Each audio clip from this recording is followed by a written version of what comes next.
ವಿವಿಧ ಭಾಷೆಗಳು ಬಂದಿರ್ತಾರೆ.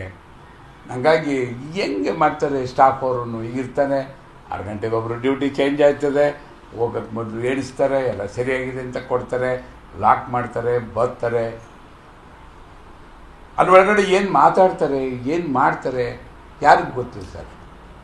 ಸರ್, ನೀವೊಬ್ರು ಅಧಿಕಾರಿಯಾಗಿದ್ದವರು, ಈಗ ದರ್ಶನ್ ಅವರು ಜೈಲೊಳಗಡೆ ಯಾವ ರೀತಿ ಪರಿವರ್ತನೆ ಆಗಬೇಕು ಅಂತ ಕಳ್ತೀರಾ? ಯಾಕೆಂದ್ರೆ ನೀವು ಸಾಕಷ್ಟು ನೋಡಿರ್ತೀರಿ ಸರ್. ಇಲ್ಲ, ಬುಕ್ ಓದ್ತಾ ಇದಾರಂತೆ, ನೀವೇನು ಆ ಬುಕ್ಸ್ ಅಂತೂ ಸಾಮಾನ್ಯವಾಗಿ ಎಲ್ಲರೂ ಏನು ಮಾಡ್ತಾರೆ ಅಂದರೆ ಸರ್, ಒತ್ತಡ ಜಾಸ್ತಿ ಆದಾಗ ಯೋಗಕ್ಕೆ ಹೋಗ್ತಾರೆ, ಇಲ್ಲ ಪುಸ್ತಕಕ್ಕೆ ಹೋಗ್ತಾರೆ ಸರ್.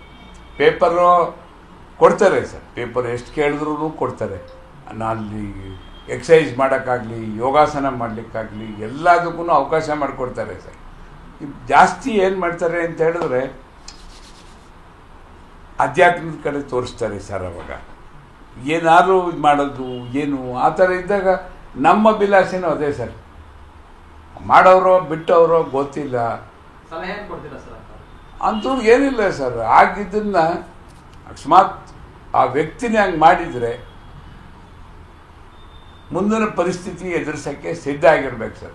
ಮಾಡಿಲ್ಲ ಅಂತ ಹೇಳಿದ್ರೆ ಹೊರಗಡೆ ಬಂದಾಗ ಇನ್ನು ಮುಂದಗಡೆ ಇಂಥ ಸವಾಸ, ಇಂಥ ತಪ್ಪು ಏನು ಮಾಡದೇ ಇದ್ದಂಗೆ ಇನ್ನೊಂದು ಸ್ವಲ್ಪ ನೀಟಾಗಿ ಮಾದರಿಯಾಗಿ ಅವ್ರು ಮಾಡ್ತಾ ಇದ್ದಿದ್ದಂಥ ಒಳ್ಳೆ ಕೆಲಸಗಳು, ಫಾರೆಸ್ಟ್ ಡಿಪಾರ್ಟ್ಮೆಂಟ್ ಆಗಲಿ, ನೀರಿದ್ದರ ಕಡೆಗಾಗಲಿ, ನೀರು ಕೊಡಿಸೋದು, ಊಟ ಕೊಡಿಸೋದು, ಅಂಥದ್ದು ಮಾತ್ರ ಮಾಡ್ಕೊಂಡು ಹೋದರೆ ಸಾಕು. ಇನ್ನೇನು ಪ್ರಾಣಿ ಪಕ್ಷಿಗಳ ಬಗ್ಗೆ ಎಲ್ಲ ಗಮನ ಕೊಡ್ತಾರೆ. ಹಂಗಾಗಿ ಅಂಥವು ಮಾಡಿಕೊಂಡು 4 ಜನಕ್ಕೆ ಸೊಸೈಟಿ 100% ಒಳ್ಳೆ ವ್ಯಕ್ತಿ ಏನಕ್ಕೆ ಬಂದಾಗ ಗೊತ್ತಿಲ್ಲ, ಮಾಡಿದ್ದಾರೆ ಅಂದ್ಬಿಟ್ಟು ಅಂತ ಹೇಳ್ತಾರೆ. ಮೀಡಿಯಾ ರಿಪೋರ್ಟ್ ಬರ್ತದೆ, ಎಲ್ಲ ಬರ್ತದೆ. ಆದರೆ ಕೋರ್ಟ್ ಇದೆ ಸರ್, ಕೋರ್ಟಲ್ಲಿ ಏನು ತೀರ್ಮಾನ ಆಗ್ತದೆ ಅಂತ ಗೊತ್ತಿಲ್ಲ. ಹಾಗಾಗಿ ರೇಣುಕಾಸ್ವಾಮಿ ಆತ್ಮಕ್ಕೂ ಶಾಂತಿ ಕೊಡಲಿ ಅಂತ ಕೇಳ್ಕೊತೀವಿ ಸರ್.